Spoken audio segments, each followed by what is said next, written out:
Ravi was a shy young man who worked in a small office in Delhi. He was smart, but he never liked speaking in public. One day, his manager said, "Ravi, you will give the presentation tomorrow." Ravi panicked. He practiced all night in front of the mirror. He even recorded his voice to check his pronunciation. In the morning, he wore his best shirt and reached office early. As he walked to the meeting room, he kept whispering to himself, "You can do it, Ravi. Just be confident." Then, the moment came. He stood in front of the team, cleared his throat, and began to speak.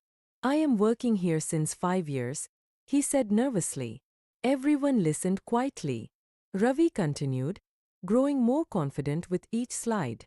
When he finished, the room was silent for a second, and then filled with applause. His manager smiled and said, "Well done, Ravi. You did a great job." From that day, Ravi was no longer shy. He learned that practice and courage could help him overcome any fear. Now, let's look at the incorrect sentence. "I am working here since 5 years." This sentence is incorrect because it uses the wrong tense. When we talk about something that started in the past and is still happening, we use present perfect continuous tense. The correct sentence is, "I have been working here for 5 years." Have been working is equal to present perfect continuous tense.